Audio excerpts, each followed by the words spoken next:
Hello and welcome back to That Aged Well. And first, before we start, I want to apologize for not publishing a few episodes this week, but hopefully we'll be back to regular schedule from this week on.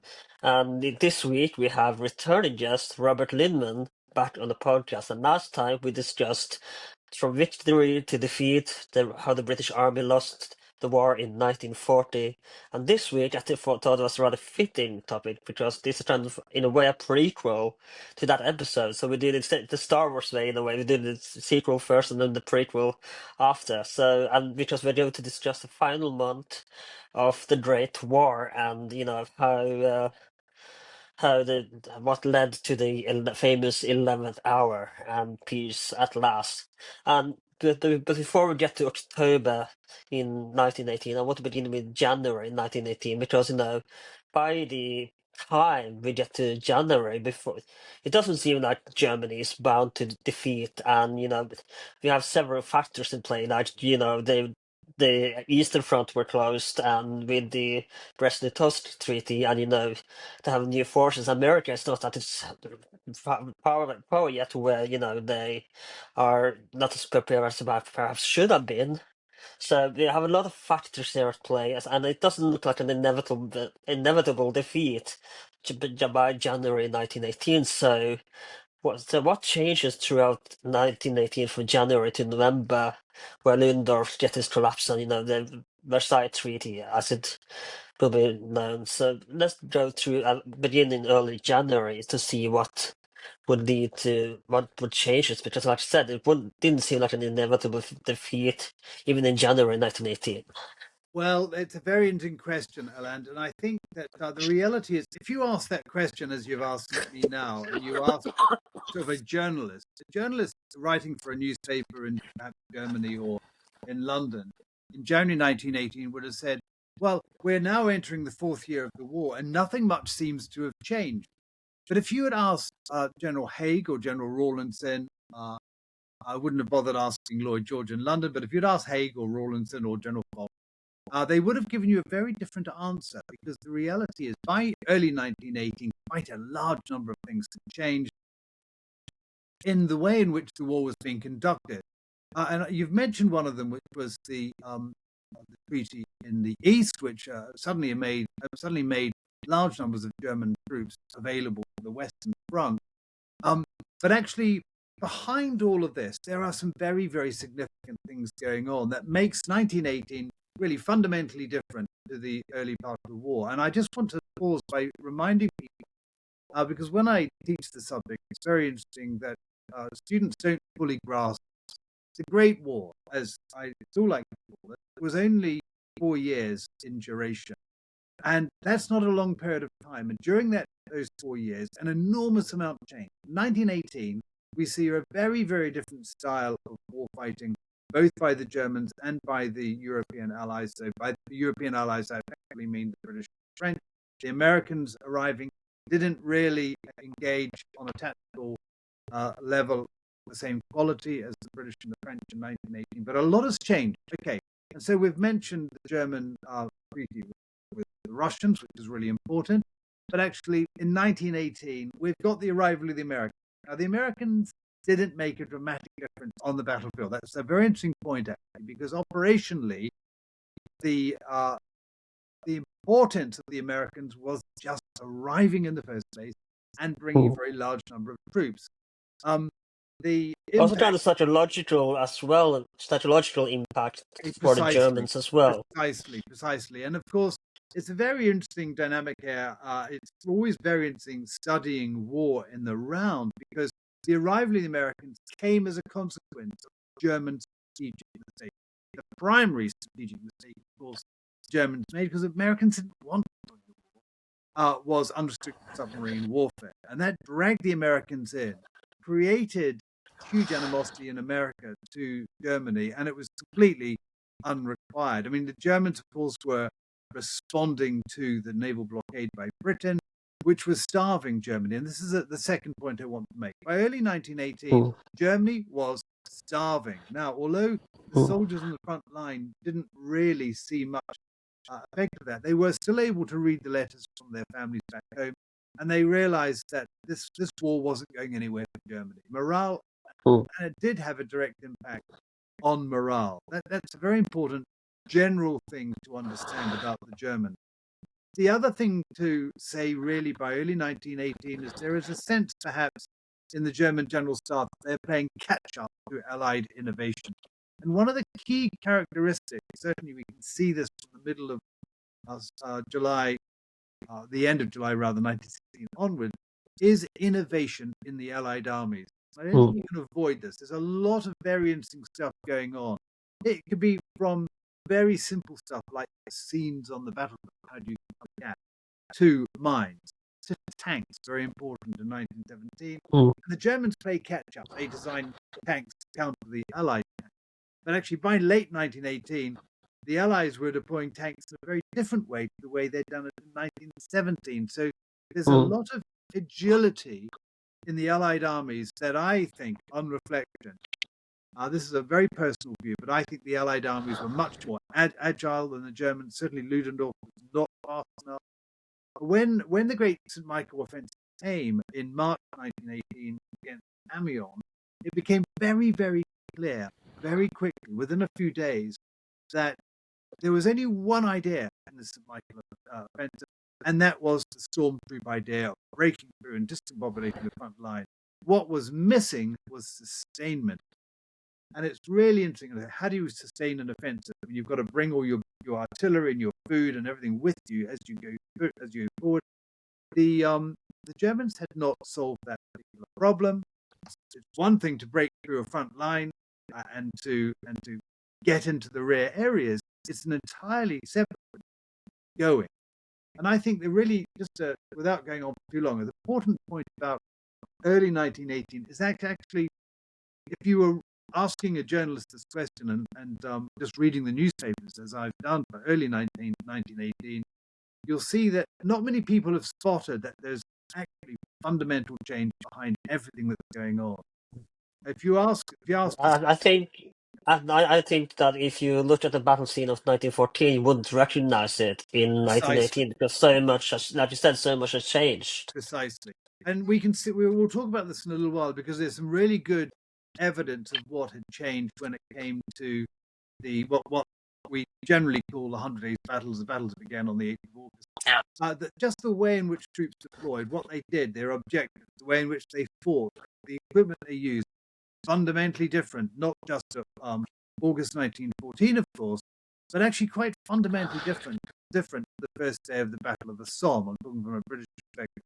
And I think it's a very useful way, when I teach it, it's a very interesting way of just presenting visually pictures of soldiers in 1918, August 1918, with pictures of what they looked like and they were carrying on the 1st of July 1918 compared to what they were carrying in mid-August 1918. And they're very different. And you can tell from how the soldiers are presenting themselves and what they're carrying that an enormous amount has changed. The entire approach to battle has changed.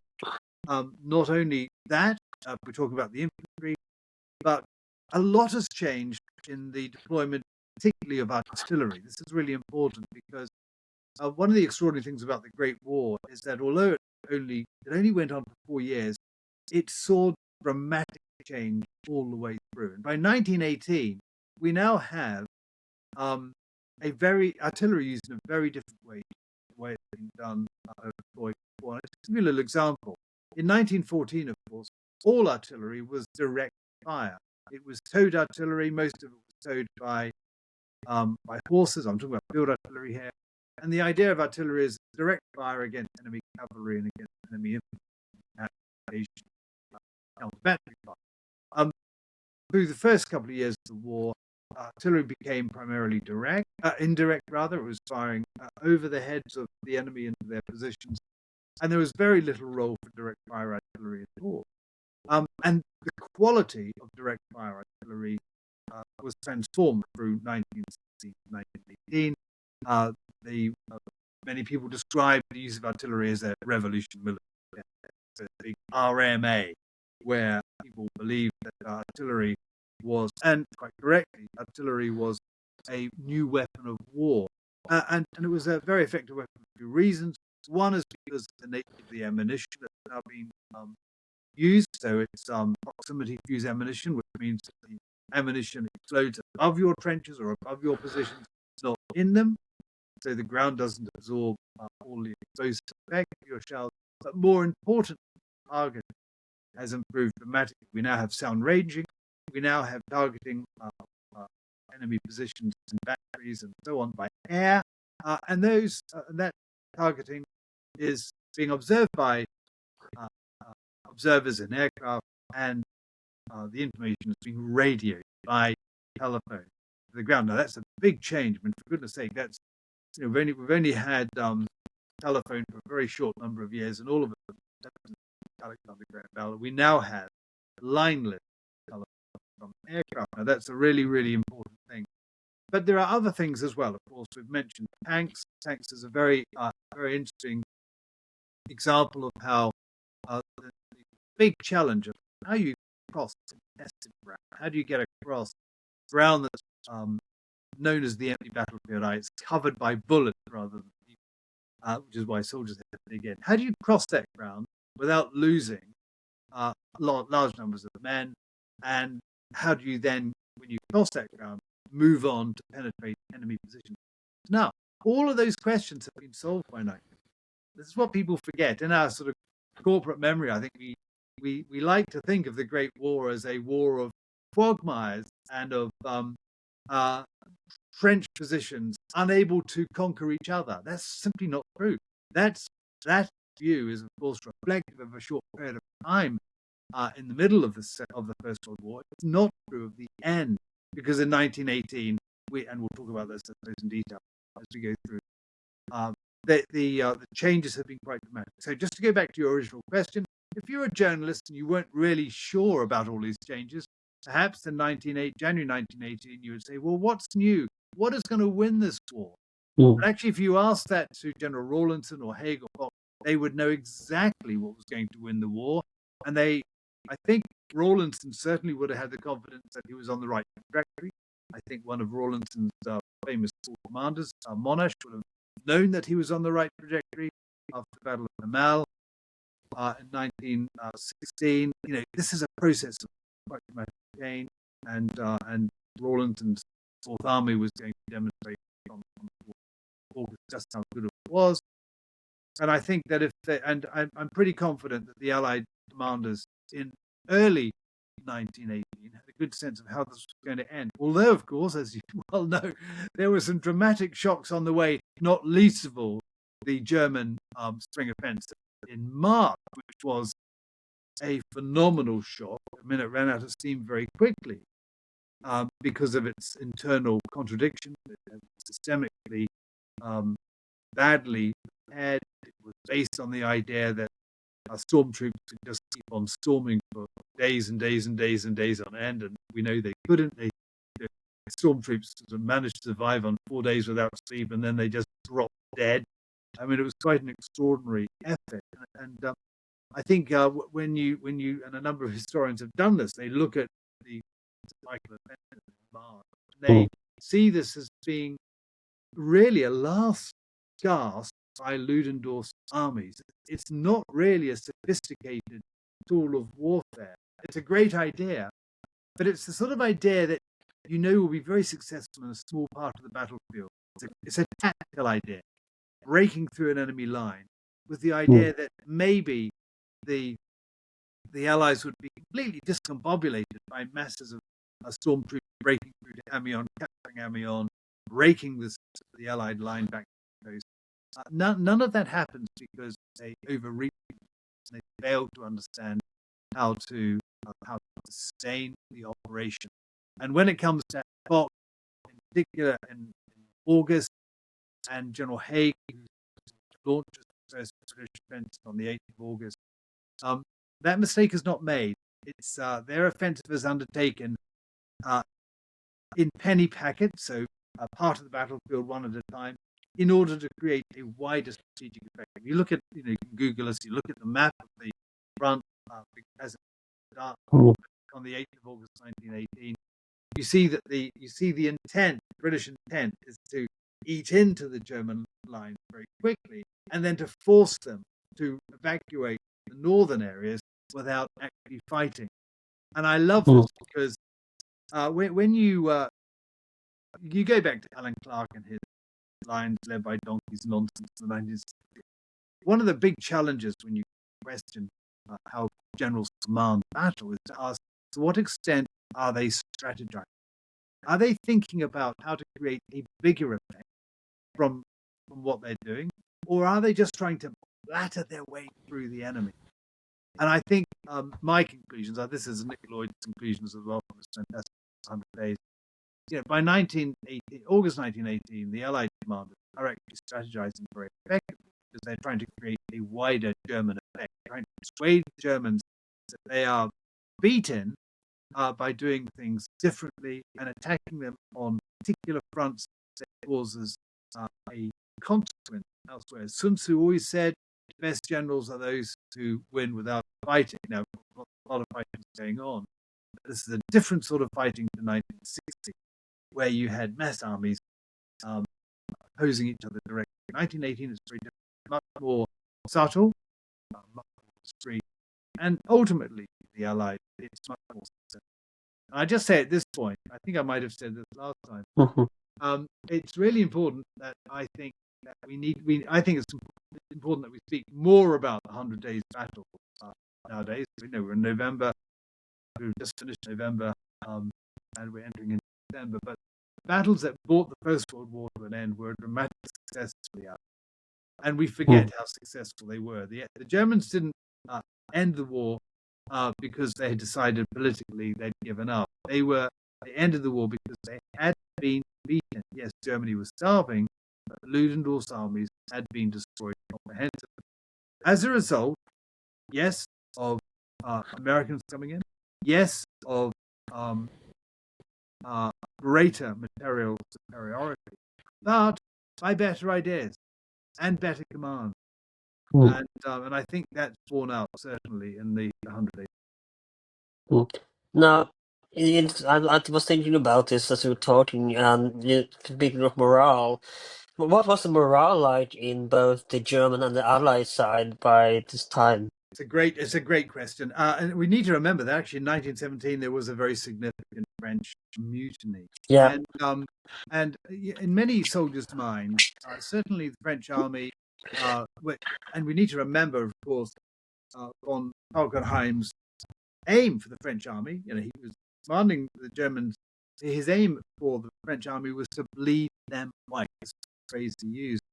And by bleeding them white, you're removing all the red blood corpuscles, and you're oh bless you, Erlend, you've got a bad cold. I'm so sorry for those who listen. I'm a little bit with the flu right now. I'm sure many are, so you have to bear with me. Yeah, well, we'll drive through it. But it's very important. The Germans wanted to ruin French morale, and to a large extent, they succeeded in 1917. There was no doubt about it.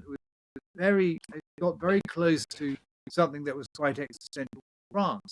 But interestingly enough, it's fascinating to see how British morale, although the British army had taken quite a severe beating at the Battle of the Somme, morale didn't collapse in the way that you might imagine it that was such large.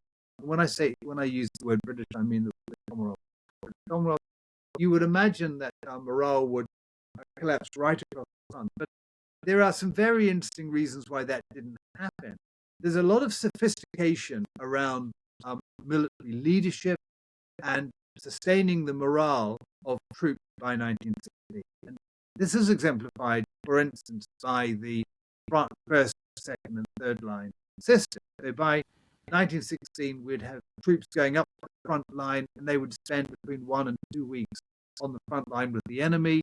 They would then be withdrawn to the second, third, and then reserve positions where they would be enabled to recover, and training would take place, and then they would go back. And so there's a constant movement of troops to and from the front line.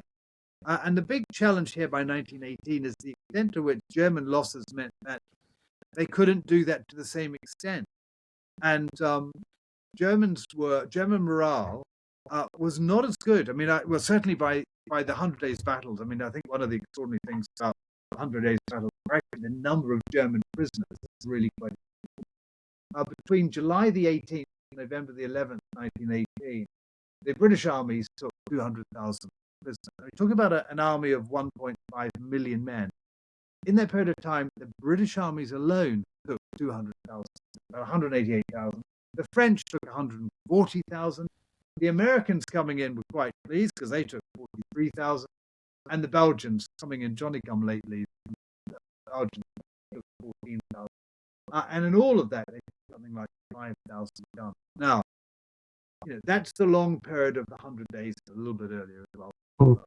But that's reflective of a collapse of morale on the German front. Now, collapse of morale is it's an interesting discussion.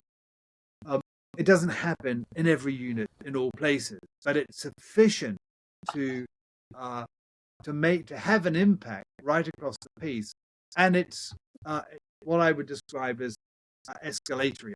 Once it starts, it's very, very difficult then to stop it. And one of the ways in which you can see this is in the number of troops that the Germans have. The Germans begin in April 1918 with 1.56 million men. The Allies have only got 184,000.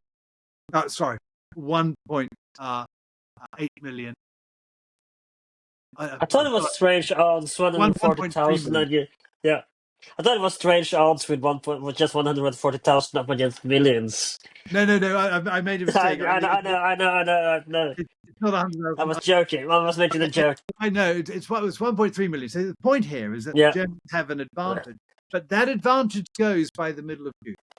The Germans start losing troops from early June quite dramatically. They go from 1.65 million down to 1.4 at the end of the month. So the offense, as the Allied offensive begins and it gets stuck in from August, the spiraling effect of German losses rather is massive. It really is quite important.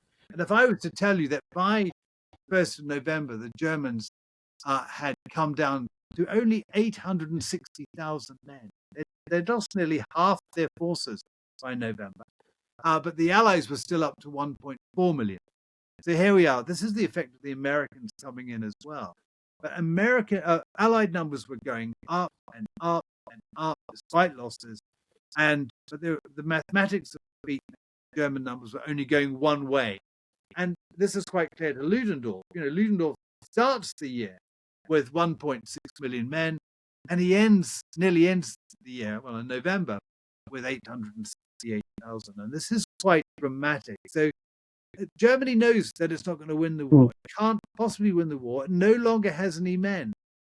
And those men are... And we have to remember that, sorry for interrupting you, but we have to remember as well that Germany's allies were also giving up. And, Austria were discussing the new Austrian emperor, but were not really interested in keeping going on the war that Franz Joseph has started, and he was talking about a separate peace treaty with the allies, and the Ottomans would soon, give up their front in the Middle East. So the Germany's allies were also abandoning her at this point in time as well. They are. That's absolutely right. It's certainly a cumulative effect, and it's a political effect as well. And it's worth just repeating that point that Germany is starving. The effect of the blockade is not particularly well known by many people, but it really was significant. Lots of Germans were starving as a consequence. Certainly those living in cities, those living in... Well, what about the German, and again, sorry for interrupting you, but what about the German submarine warfare that was sinking of blockade ships? Were that ineffective at this point? This doesn't sound very effective at this point. It's not effective at all. In fact, it's counterproductive. And one of the very interesting things that I've learned over the years is actually the Germans learnt the wrong lessons from the First War. In the Second. So the Germans... Admiral Dönitz in the Second World War studied the First World War, and he thought that unrestricted submarine warfare, they practiced a lot through the 1920s and 30s. There's a lot of modeling and simulation. Was an effective way of defeating the Allied attempts to create a blockade of Germany. But in the Second World War, the Allies' aims across the Atlantic was to ensure that Britain didn't starve. And there was a very different role for submarines. What submarines actually did in the First World War was drag America in. This was a very, very significant mistake by the Germans. And the only reason why America, deeply isolationist, came in was because of unrestricted submarine warfare, in which American lives are being lost at sea, shipping goods around the world and across the Atlantic. And this angered Americans in a way that the Germans need not. It was an own goal. The Germans need not have undertaken this stratagem, and it was a dreadful mistake. There's a little example here when you're studying war. Ask yourself a question: do I need to win this battle? I might win this battle. I might sink lots of ships, but as a consequence, I might lose the war. It might cause an The long term. Yes. And I mean, Hitler's a great example in the Second World War of not thinking through those strategic, consequential, because he was convinced that winning the battles would cumulatively result in winning the war. That's not the case. You could win every battle in a war. Sun Tzu was always very clear about this 2,500 years ago. You could win every battle in a war and yet lose the war. The Japanese, in particular, in the Second World War, were very successful in battle in the early 1942 and 43. They lost the war because winning battles doesn't mean that you're making the right choices. Well, going back to France in 1918, the cards were stacked against the Germans. They were not able to sustain themselves to the same extent that the Allies were, and the mathematics of attrition, if you can put it that way, were very, very one-sided. And as I've tried to demonstrate, as the year went by, more and more Germans were no longer available to fight, and that was essentially an existential problem for the German war. And Ludendorff Were desertion quite common at this point? There's a very interesting point, actually. Desertion was never a significant problem. But there is desertion and there's desertion. So there's desertion, which means leaving your comrades on the battlefront and going elsewhere, trying to go home. That's very, very rare. And military discipline on both sides was such that actually it was a tiny number of people who ended up, It was a death sentence if you were caught.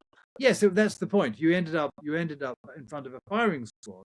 But there is another type of desertion, which is a refusal to fight. And there's lots and lots of examples throughout the war, actually, but increasing as the war goes on, of troops on either side of a piece of territory just deciding not to engage their enemy, to live and let live. And that's a particular problem. But it's a very interesting, it's a really interesting challenge here. We go back to why the German army is starting to get hungry, why it's running out of ammunition, why it's running out of ideas. Two things are really important here. One is the mastery by the Allies of their logistics supply chain. It is quite extraordinary that throughout those hard battles in 1918, it's very rare for a British soldier not to have a hot meal every day, at least one hot meal every day.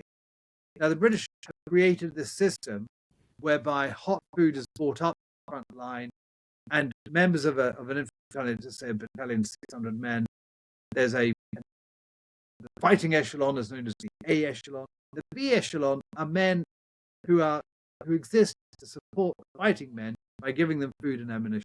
And that's very sophisticated by 1918, very sophisticated indeed. And there's been some really good studies in English of how hot food was an incredibly important part of making the morale. Now, the Germans have a significant problem. Not only is Germany starving, but they are nowhere near as sophisticated in ensuring that all soldiers are as well looked after as their British competitors. There are some lovely German memoirs, for instance, of German prisoners going into and becoming prisoners of war and having hot food for the first time in weeks, if not months. Now that was really telling, isn't it? That the Germans, you can see in that the failures of German That's logistics. one reason to sign up. Yes, exactly right. You know you're always going to be looked after. You know that someone is always going to give you the right food on time. You're never ever going to have to go hungry. You're being asked to put your life on the line, but there All is, they have to do is die for the price. yeah, there we are. But I think the problem is going back to this question about a journalist in 1918 looking at the way in which the war might develop in 1918. There are lots of indications in early 1918 that actually things aren't going well for the Germans. Mm. So one of the things that the blockade is doing is also reducing the amount of fuel and coal available on trains. So it's harder to bring supplies up to the front line. They're running out of metal to make bullets and shells. There is a shell famine periods of time in 1918. So the ability of the Western allies, Britain, France, and America, to outproduce Germany is a really, really interesting aspect of the war that is not very well studied, but is a model or a picture of actually what happened in the Second World War.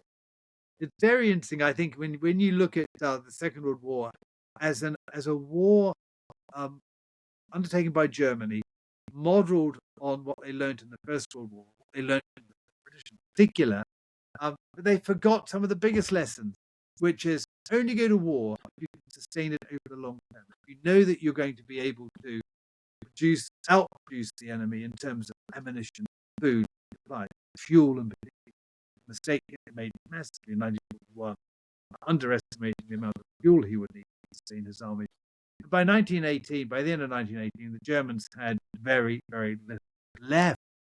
If you think about the Germans in 1918, how did the German armies go back to Germany after the armistice? The answer is they marched. They had no truck. All their fuel, all their horse-drawn logistics that they had earlier in the year to haul supplies up to the front line and all guns, the horses had all been eaten. And it's very interesting looking at photographs in particular of the Germans marching back into Germany. They didn't have it. Whereas the Allied armies had a surfeit vehicle. And it's very interesting if you look at tanks as an example. In the start of the offensive on the 8th of August 1918, undertaken by the 4th Army around Bapaume, it's very, very interesting that the Rawlinson regarded himself as having too many. And so many tanks were then converted to carrying ammunition, food, up to the frontline troops as they advanced. And that was a very successful part of the 4th Army attack around Amiens. You bring up ammunition, and that's a good point there because as you know, in the Russian side, there were until 1917, there were pretty much lack of ammunition on the front line. In Germany, you mentioned that they tore up tanks for them to turn into ammunition, but was there a shortage on ammunition on the German side by Yes, 1918? By late up 1918, was it on this par with the Russian problem, or was it lesser than the Russians? I think that, well, the real challenge, of course, this is a problem that Hitler made in the Second World War as well, is having a war on two fronts. So he never had the amount of ammunition that he really required. And just think for your listeners, just remind our listeners that actually most casualties in war are not caused by machine guns, they're caused by artillery. Artillery is the big killer. And when I'm talking about from July to November 1918, the German army goes from 1.56 million down to 860,000. It's the loss of guns, which is a key killer for the Germans, as well as the loss of men. Over That's that over a period, quarter. That's over a 250,000 losses in life. yes. So that's right, exactly right. But in terms of the guns they lost, I'm just going to add this up now. They lose 3, 4, 5. They lose 7,000 guns over a period of 4 months, which is a very significant percentage of all the artillery available to the Germans. So they're running out of ammunition. They're actually losing the ability to fire those and to counteract the very sophisticated Allied British and French infiltration tactics against St. Quentin Canal and the Hindenburg Line. And time again, Allied artillery and aircraft are used to break through positions on the St. Quentin Canal and the Hindenburg Line, and the Germans have no counter. And that they're taken prisoner in very large numbers. Now, one thing that I think personally is quite overlooked when it comes to 1918 and the end of the war is the Spanish flu that, of course, took Oh yes. several lives as well. So let's discuss the impact the Spanish flu had on both sides of the Allied and the Central Powers. Well, I think that the Spanish flu in 1918, dramatic. People weren't really aware of it. Uh, well, they were. That's wrong. They were aware of the consequences of it. They Yeah. weren't sure where it came from. And of course, with the end of the war, the effect of the Spanish flu on the civilian population, Hmm. who had suffered long years of reduced caloric intake and lack of immunity to disease and so on. What was the Spanish flu deniers at the time? I think is it 2 or 3 No, times? the Spanish flu is a hoax. It's fake news. Well, What was it? Sorry, What was I didn't hear what you said. was there Spanish flu deniers at the time that they Uh, denied the existence of the Spanish flu? That was more of a joke, but well, it's the I've forgotten the name of it. The very large pandemic that followed hmm. as a result of the fighting in 1918 that killed 2 or 3 times the number of Hmm. people who died in the First World War, whatever we call it. It's very interesting. We like to call it the name of something or a country we don't particularly like. So hence the Spanish flu. But Yeah, I think we need to just remember there's a wider impact of the war here. And right from the beginning of the war, the Germans decided that they were going to conduct the war against people in Belgium that were particularly significant in order to demoralize their armies to stop them fighting. But Britain decided to do exactly the same in terms of the blockade of Germany. It's a much more difficult thing to do against the Germans because they can sustain themselves through the war through their continental lines of communication. But of course, Germany is fighting a war on 2 fronts. A very foolish idea. Great idea if you think you can win quickly, but how many wars are won quickly? Not many. I think the Russians have learned that with Ukraine, and as a consequence, everything gets tighter, gets harder to win. Then you have pandemic coming at the last minute to weaken morale even further. I mean, you know what it's like when you're fighting and you're suffering from colds and flu in the field. It's a hard thing to maintain. It's demoralizing. When you've got the flu, you want to go to bed. When it starts killing people as well, this is a silent killer that doesn't seem to be in control. In fact, it's completely out of control, and no one seems to have anything to solve it. Look, there's another really interesting point here. What the First World War saw, certainly in the British Army, was a massive increase in the number of medical professionals operating in the British Army. I mean, it's quite, I think, about 20-fold.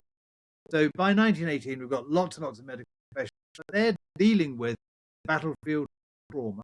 Some of them are also dealing with what we now know as post-traumatic stress, so basically shell shock. But actually, most of them are dealing with what we would see in accidents, emergencies around the country with car accidents. This is battlefield trauma. They're not public health officials. They don't know how to stop pandemics. They don't know how to isolate and treat people who've got these sorts of symptoms. And the world simply wasn't ready for it. In my own family, I had people who fought through the First World War and came back to the UK, and one particular I'm thinking about, and died very quickly of influenza.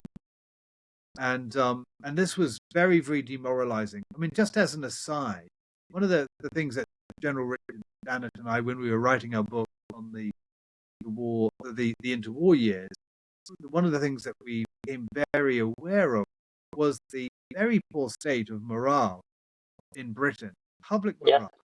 You know, Britain was, to all intents and purposes a psychiatric casualty in the First World War. And Germany was as well. I mean, the whole of Western Europe had been smashed, and people were weakened as a result, and they were less able to withstand the lure of extremist politics, but also disease and the pandemic which swept through in 1918 to 1921. Now, I want to talk a little bit about the German High Command and what will lead to the collapse of Ludendorff in November. So let's talk about the what Yeah. went wrong and what went on in the German High Command at this point in time. Well, what we have is Ludendorff, in my view, overreaching himself. And I've got a friend, Jonathan Boff, who's written the story of Ruprecht Bavaria. And I think, although I'm not an expert in this field, my view is that Ludendorff promised too much in 1918. He promised too much with the offence in March, and he became unstuck. And then, if you think about a general being a chess player, that general in the high command has to be able to manage all of the different components of the battlefield. And they started unraveling for him. So having to fight a successful battle against a defensive battle against a newly offensive enemy. So this is the Allies from the 8th of August 1918. Ludendorff failed to prepare himself effectively. I'll just talk you through what happened. So effectively, what happened was we have a massive offensive. We have an expression of German offensive behavior in March, with the offensive towards Amiens, was eventually stopped. The Germans ran out of steam. Ludendorff then decided that he needed to go on the defensive, and he created essentially the Hindenburg Line, which was a very, very large set of defensive positions, not in belts, but in pockets of firepower. And the idea is that these pockets of firepower could be mutually supportive, so that they would absorb an Allied, British or a French attack or American attack through the defense system, and they would run out of steam. But there's a fundamental failure of this sort of conception because Ludendorff was not a defense commander. Ludendorff, like the German army, was a Prussian army. The Prussian army was based on the movement of offensive operation, not on defensive operation. And yet the British had spent most of the first 2.5 years of the war on defensive operations. And they knew as a consequence how to break them. And they were able to break them by going in and identifying a path through the defensive line that the Germans prepared, the whole Hindenburg Line. The British realized, and the French realized, this is all under Foch, of course, realized that you didn't have to defeat every mutually supporting position that the Germans had established. All you needed to do was get through to the other side. Let's say it's the San Quentin Canal. Because if you break the San Quentin Canal, you can then stop the ability of the Germans to supply themselves laterally. And you could leave all the other defensive positions to wither on the vine. So a new strategy, Allied strategy, developed of the offensive, which was to bypass and infiltrate enemy through and past enemy positions, using your indirect fire and your direct fire artillery and tanks just to neutralize those positions that were impeding your advance, but to keep on going. And this is the classic triumph of the early part of the 100 Days Battle in August 1918, where the Germans were quite surprised, strategically as well, by the fact that they were being bypassed. Their positions were being bypassed. The British weren't stopping to defeat everything in detail because they didn't need to. And Ludendorff didn't realize this. Well, I think if you read Jonathan Both, you might get a slightly different view. But the reality is they weren't able to deal with the fact that their positions were being bypassed. And the San Quentin Canal was secured very quickly. I mean, it's very interesting if you look at the way in which the phasing was undertaken from August. The first battle of the 100 days began on the 8th of August and ended only 4 days later on the 12th. This is Rawlinson's Fourth Army, in which nearly 22,000 German prisoners taken and 400 guns. But this smashed the salient of Amiens and was so in the southern part of the Somme, and was a real shock to Ludendorff. Ludendorff didn't know what to do with this. That operation then paused, and then a week later, the second 10-day operation took place with the Third and the Fourth Armies, basically doubling the amount of space that was captured by doing the same thing that the Fourth Army had done, and 34,500 troops were German and 270 guns, and that they were then rested, and then the Cambrai and the St. Quentin operation took place between the First, Third, and Fourth Armies at the end of September. So this isn't one thing after the other. This is phased defensive operations, resustain, and rebuild yourselves, and then do the same thing again. And this is where Ludendorff came unstuck. Ludendorff was unable, you would have imagined, surely, that after the attack by the Fourth Army, between the 8th and the 12th of August, that Ludendorff would have realized that the bypassing strategy had unpicked his Hindenburg Line idea, but he didn't. Couldn't do anything about it, and he didn't do anything about it. It's about trying to do too much, too late to your army. Why is this the case? Well, I would suggest, as I said at the start, because the Germans had this conception of a defense about the Hindenburg Line. They didn't know how to defend it properly. They didn't know how to counter the Allied approach. Interestingly enough, it was infiltration which was the heart of Ludendorff's offensive in March, and he couldn't bring it off. Now, look, poor old Ludendorff's exhausted by this stage as well. He doesn't have the answer. And his failure, the failure of the German High Command, this fantastically effective staff machine, which has different roles for everything, and has been highly effective, cannot deal with a fast-moving counter-offensive that just unravels the German.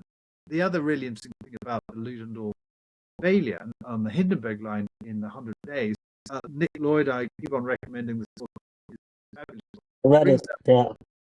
brings it up very clearly that, of course, what the Allies are doing is they're breaking the Germans into components, and the Germans can't then reinforce other areas. So there is a series of overwhelming events facing Ludendorff that he has no solution for. Remember, of course, throughout all of this, he's losing manpower.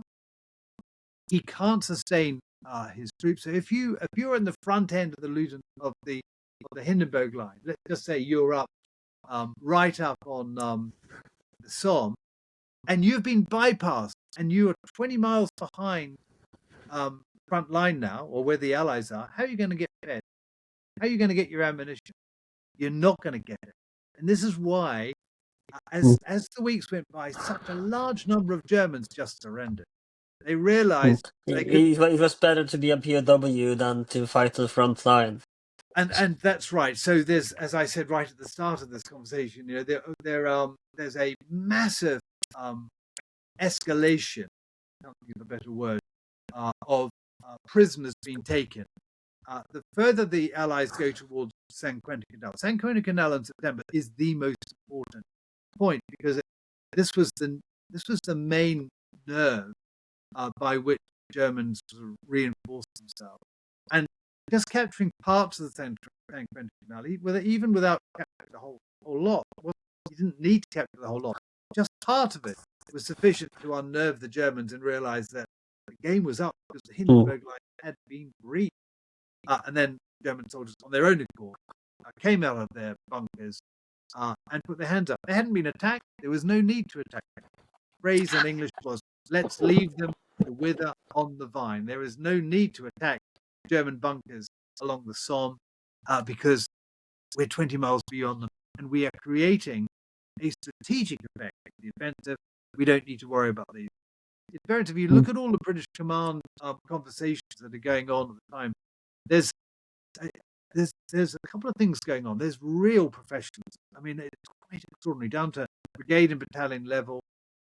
they really know what they're doing, and it's very, very impressive. People like Montgomery, who became field marshal in the Second World War, is writing in his diary about every time they launch a quick operation against the German position. He uses the phrase "it's teed up." They organize it very quickly. What they do is they will put guns on the north side, they put guns on the south side. They'll bypass the position. The Germans might try to react when these guns are used, and they attack them, and the Germans then surrender. And it happens time, time, time again. And that's a lesson Montgomery takes into the Second World War. If you create a situation where you force the enemy to think there is no alternative for them, they're stuck there, they either have to fight to the death or surrender. On most occasions, they'll surrender. And something I want to talk about before we get to the Versailles Treaty, we're going to run up in fairly soon. But Yeah, I want to talk about Germany's allies. Like I said earlier, they were pretty much abandoning her. The Ottomans would surrender, I think it was in October, then yes, September. And of yes. course, like I said earlier, said Austria was planning to do a separate peace treaty, which was the war with Italy. It was not going so well either. So let's talk about Germany's allies as they were abandoning her one by one at this point. It's a very interesting story, isn't it? And I think this is the point about the nature of empire. Empires, on the whole, do very, very well when they're not at war. And Yeah. the empire, most empires, and I'm really a historian of empire. If you boil it all down, a lot of my work is around the nature of empire. Empires succeed when they are, and I'll use an English word, loose, i.e., where the people in the empire are largely willing to be part of that empire. And it's very interesting when the Austro-Habsburg Empire marched to the sound of the guns in 1914 alongside the compatriots, the new Germany. Remember, Germany was only united in 1870. Interestingly enough, we had the Regolamento in Italy as well, with late 1860s, unification of Italy. And actually, in Japan as well, we had the Meiji Empire starting in 1868. A whole series of very, very significant events where countries are coming together for the first time. People were united because they saw that there was a threat to the empire and they wanted the empire to be successful. But it's very easy to then create divisions or break those empires by defeating them in detail. And the basic German mistake in the First World War, of course, was attacking Russia at the same time. You've got to be able to choose your battles. You've got to choose your wars. And more I than mean, any, if I may counter argue, they kind of were winning in by 1917 by the point of, because of the Russian Revolution. So it had not the peace treaty of Versailles, sorry, Brest-Litovsk been signed, they could have possibly have won the Eastern Front had it not been for Lenin well, and the you are November right. Revolution. So not necessarily You, there were some factors that caused the so they kind of were winning the Eastern well, Front. so that's No, true. so yeah. That's true. That's not that. So what I'm not suggesting is that the Germans didn't do well. The Germans said the German Empire and the Habsburg Empire did very well, but you're still straining at the sinews. You're still trying to do too much. If you go to war, do it sequentially. Do it bit by bit. Don't do it all at once. And I think that the stresses and the strains on the Habsburg Empire were such that you get to a point where your army is no longer. So you've got an Mm. army for two reasons. First is you've got to defend yourself from uh, enemies of your country and your empire. But also, you've got to keep your dissident nationalisms down. And the real struggle for the Habsburg Empire, the Austro-Habsburg Empire, was the very, very large number of competing nationalists. In each, And we have to remember. Sorry for interrupting you again, but we have to remember as well that the Habsburg Empire was not an empire that gained its empire by war, or they were not. The army weren't particularly famous for winning wars in general. So that they were mostly terrible throughout its they were, history. So they weren't. The they've been Austrian defeated by the army French has never repeatedly. really Yeah. been like. it was created more for defensive, not offensive sides. Yes, And, yes, you know, that's the famous saying go, the Habsburgs basically won their empire through allegiances, not necessarily through yes, war. So we have to yes, remember that the Austrian army was never really meant to fight this kind of battle. yes, yes, exactly right. And and I think that the very simple point here is that by 1917 and early 1918, the strains on the Central Powers were such that they were unable to sustain it. And of course, you can see that with the immediate consequence of the war, 1918, we get to Versailles, and the Central Europe just disintegrates. It takes quite some time to break up, but actually, the Second World War could be described as a war for Central Europe and for the legacy of the Austro-Hungarian Empire. Uh, in many, many respects, that war is still continuing with the implications with Ukraine. But if you look at the map of Europe, you know, most of what we're considering is and was rather part of the Mm. Habsburg or the Austro-Hungarian Empire, which is still at war. It's fascinating. And elsewhere in the world, we have the same problem in Burma. Burma, of course, is still suffering from a civil war, largely the result of the end of the British Empire, but of the arrival of the Japanese Empire in 19. So there are long-running consequences of these empires. When they die, they don't just fizzle out; they rumble on for a very long time. And I think it's going to be several hundred years still of struggle in Europe around what was the Austro-Hungarian Empire, extraordinarily. But Mm.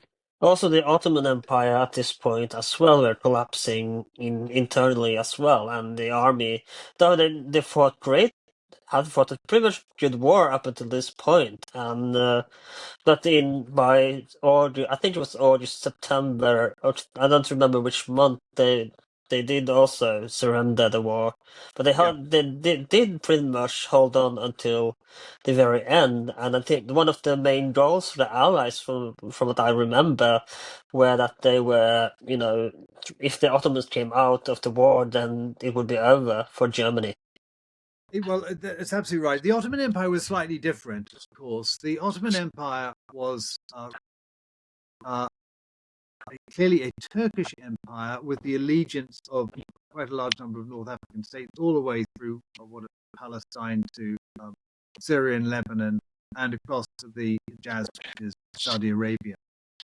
But those allegiances were much lighter, and they were unified by a single religion or a dominant religion as well.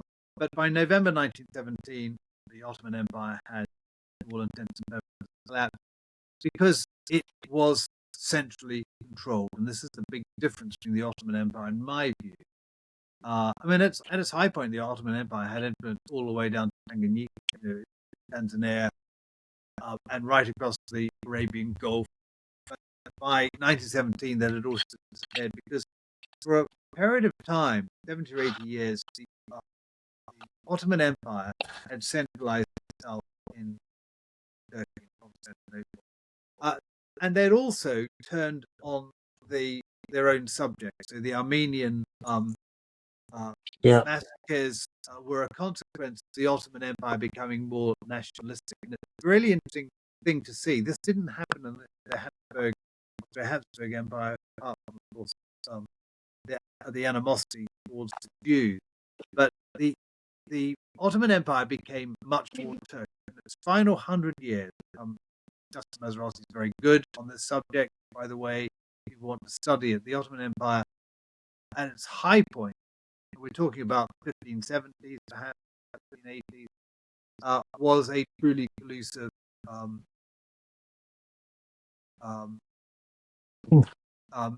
what's the word I want? It was a product actually of the Eastern Roman Empire, because the Ottoman Empire was the Eastern Roman Empire Yeah. ever since Constantine.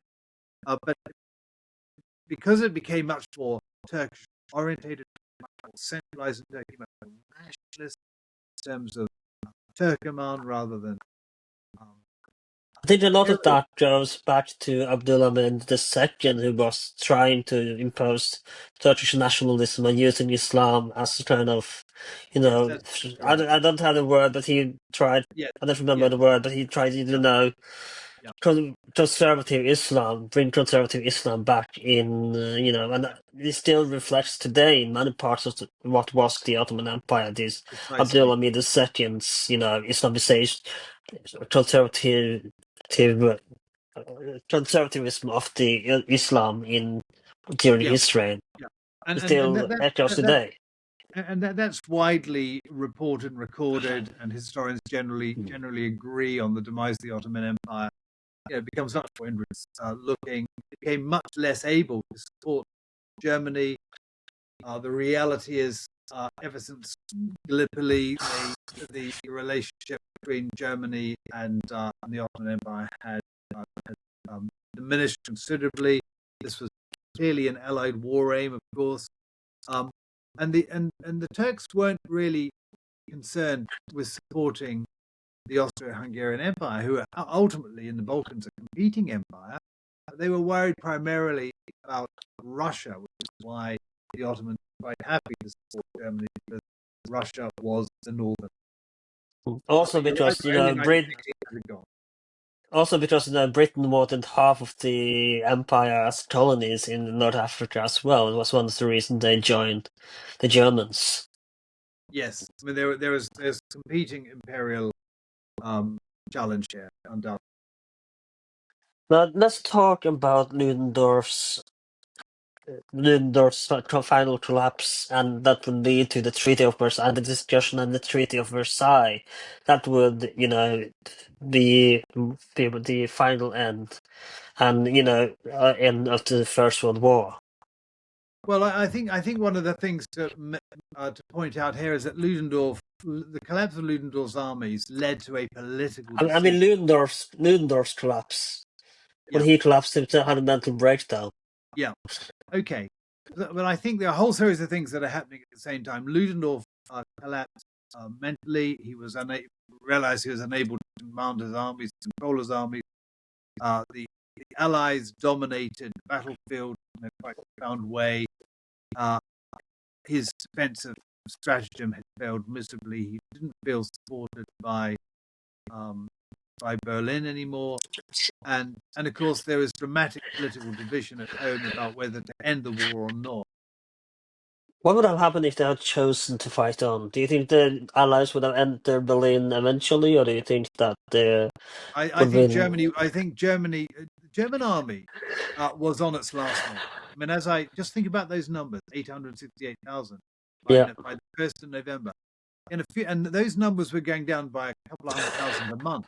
And by early 1919, Germany would not have had an army, and it would have been an absolute slaughter. I think it would have been a very different. I mean, we would have seen a general Allied defense in Germany. So what Versailles did, what the 11th of November did, this was this was largely the instrument of German political movement, not military movement. People need to remember that. This wasn't Ludendorff and the armies deciding to surrender. This was um, Germany's new political leaders coming out and talking to the Allies and offering surrender, offering an armistice, which of Hmm. course accept. That's the really most important thing here, and that because that gave rise to a subsequent lie used by Hitler that Yeah. these politicians had stabbed the German army in the back, but that was a Let's talk lie. about let's talk about that because I think in the right wing circles today as well, that's still a myth that persists.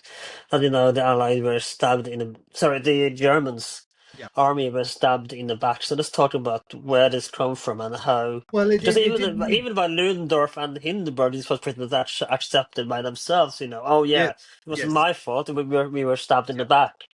Well, it's very interesting actually. That particular phrase didn't really develop until 1924, 25 in political circles. So clearly, Ludendorff felt that, and Hindenburg felt that they had been defeated, but they hadn't been defeated by the Allies. They were arguing they'd been defeated by the politicians, but that's not true. It's absolutely not true. By all empirical analysis, the Germans had been defeated by the British, French, and American armies on the Western Front. And if those allies had been allowed to fight for a few more months, there would be no German army left.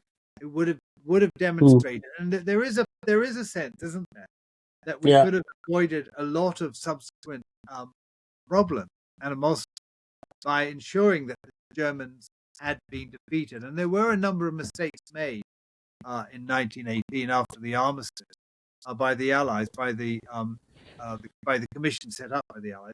The first was to allow the German armies to march back to Germany. Now, of course, the Allies were concerned that Germany didn't have a communist revolution of the sort that Russia had just suffered. And they gave in to the argument that it was important the German army marched back with its weapons.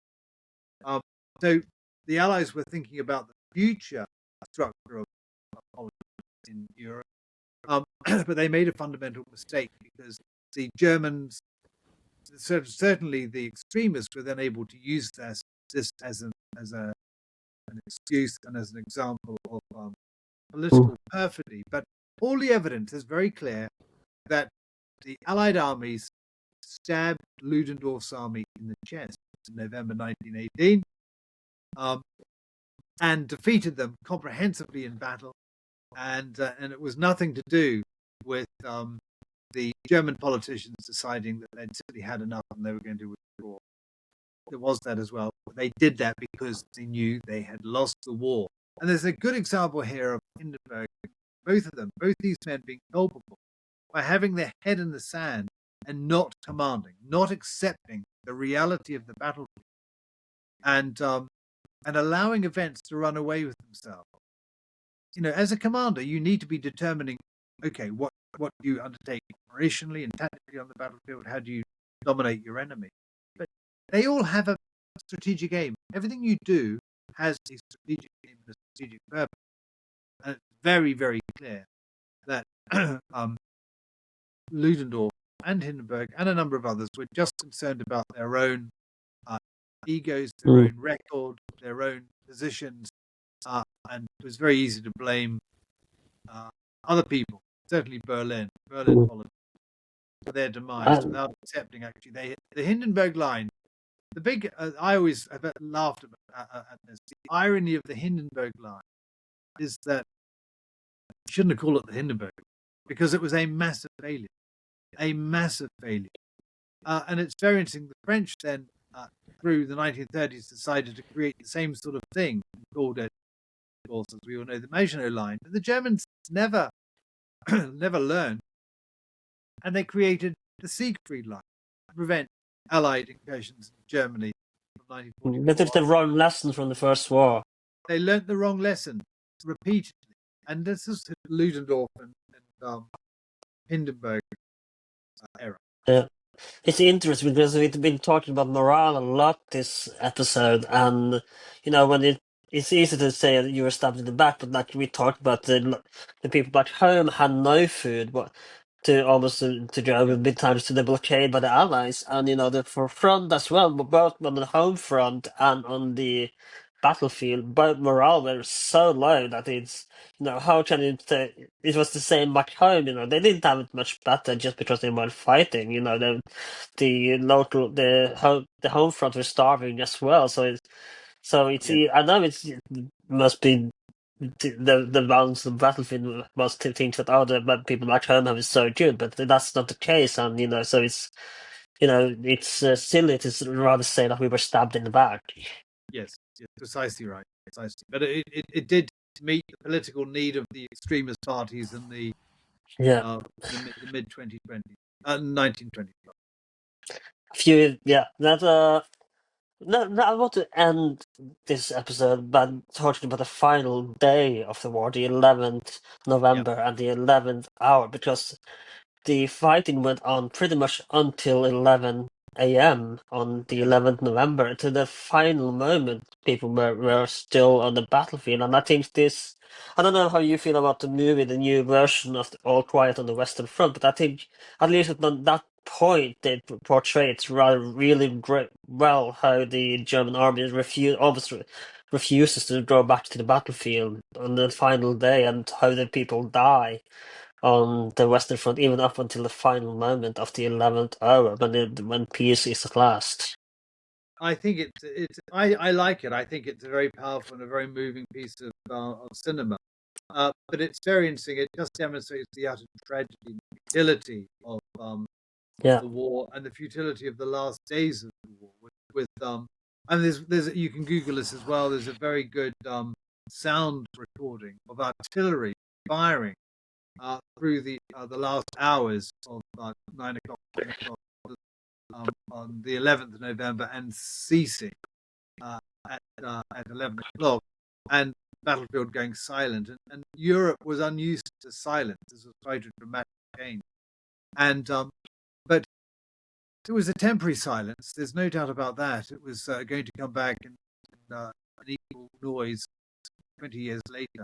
But I think it's a great tragedy. People being killed within minutes to go of 11 o'clock on the 11th of Imagine November. surviving all the way up until the final moment just to be killed on the final day when you're supposed to be able to go home. I'm sure there's some people that were so unlucky as to survive until the final moment of the war. And there's lots of stories of individuals who survived the war.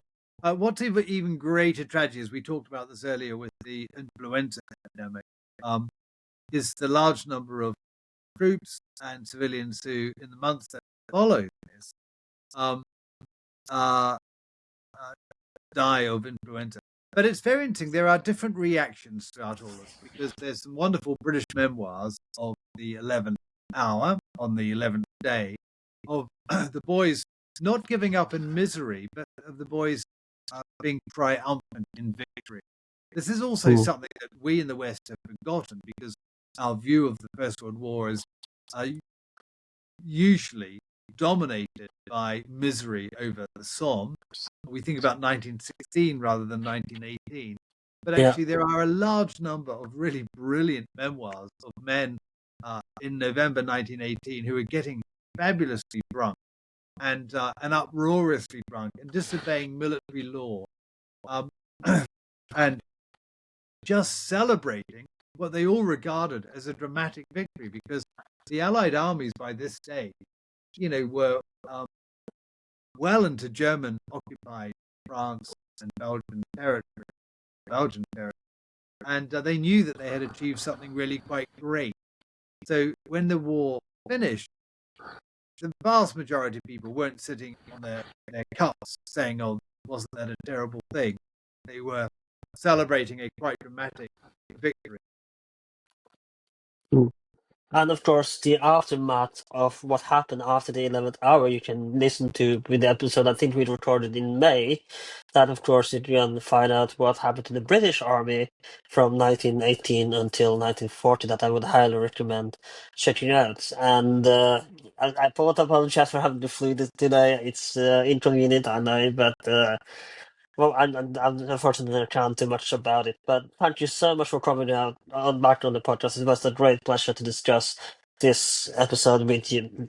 And of course, before you go, where can people find your book, From Victory to Defeat, to the British Army from 1918 to 1940? And of course, you have published a recent book that I want that hopefully we'll discuss soon as well on this podcast about the Korean War, called let me try to find it here, Korea. No, that's not. Korea, it's called Yeah, Korea there you War go. Without End. Korea War Without End and how did it appear? Of course, which came out in also came out in May, I think. So where Yes, can people find this book? And hopefully we will have we talk about this one as well in the future. brilliant, But brilliant. where can people find your books and other works? And if you are on social media, if people have further questions about this topic, Well, or where can people find you you or can follow you? they can find me on X. I'm Robert_Lynman on X. On Twitter, as I still keep on calling it. I'm on Instagram as well. I've got a website. I'm very happy for people to email me. Many of my students, of course, still do. But get hold of me, robert@orlandhouse.org.uk. My books are on online on bookshop.org.uk and on Amazon and all good bookshops on the high street as well. So wherever you want to buy a book, you will find my the last two books, Korea War Without End, which I wrote with General Lord Janet, and the one before that, Victory biography, which I also wrote for Lord Canada. We're also doing a battlefield tour in March. That's full at the moment, but we will certainly be doing some more. So if you want to walk around the battlefields, we go from Amiens to Arras. We talk about the difference between the British Army in 1918 and the British Army in 1940. Sounds exciting. It is good fun, and we have a lot of really good engagement with people about the nature of battle between 1918 and 1914, and why the British were so good in 1918 and not less good in 1940. But that's a subject that we've discussed. I know the battlefields obviously are quite different from what they were in 1918, but are you able to imagine the trenches and the mud and no man's land and all the Oh are the yes, wires? oh Are you yes, able to imagine the scenes yes, that when you're walking there? yes. I mean, we spend a lot of our time on the tour of following Fourth Army in particular in front of Amiens, and we go to Hamel, which was a great battle fought by Monash in 1917, and we can see the dramatic changes that were undertaken by Monash, who was the architect of victory, the first battle of the 18th War. And you can see an enormous amount, and you can certainly see the trenches. If you want to see trenches, go to Vimy Ridge. It's quite extraordinary, and there are lots of parts of the battlefield that are very, very accessible. And then we go up to Ypres as well. Ypres is a very good place to wander around because war coalesced around Ypres actually through the Mm. war and was significant in 1940 as well. And you can sit in positions that were occupied by the Allies and Germans around Ypres in 1918 and again in 1940. So yeah, you can certainly see an enormous amount about that. I just seen remnants from the war Yeah, lying around. I mean, lots and lots and lots. If you haven't actually wandered through the battlefield of Flanders and Picardy, then do so. There's some very good museums, fantastic museums in and around. I mean, can you still find things on the battlefield itself if you walk there? Yes, yes, you can. You can usually find them after ploughing, after harvest. So harvest is August. The farmers will plough their fields in the September and the October, and they bring up their metal harvest, as they call it, the iron harvest, and they place the shells next to their fields, and the Belgian and French, depending on where you are, ordnance disposal teams will come along and destroy them in situ. But yes, I mean, I've been going to the battlefield for 35 years, and I don't think there's ever been an occasion when I haven't seen the evidence of the iron harvest. Thank you again so much for coming back, and it's been a great pleasure to have you on. This has been With That Aged Well. You can find us on Spotify, Apple Podcasts, YouTube, wherever you can find podcasts these days. If you are on Apple Podcasts, consider writing a review and give us 5 stars. That would be very nice. And if you are on Spotify, leave a comment. You can apparently do that now as well. Like, share, and of course, give us 5 stars. That will help us tremendously. Also, if you're on YouTube, like, share, comment. What are your thoughts on the German defeat? What led up to the German defeat in 1918? And other topics from the Great War or general that you want us to cover on this podcast? I will try to comply with the potential wishes there. So, when it comes to social media, we are available on Instagram and Twitter. I still call it Twitter. So, we are both under that age 12. So, you can find us there as well. And make sure to follow us there. I try to share interest. If I travel, I try to share a lot of there and other stuff as well. So thank you so much for listening. This has been With That Aged Well, and I'll see you next time. Bye bye.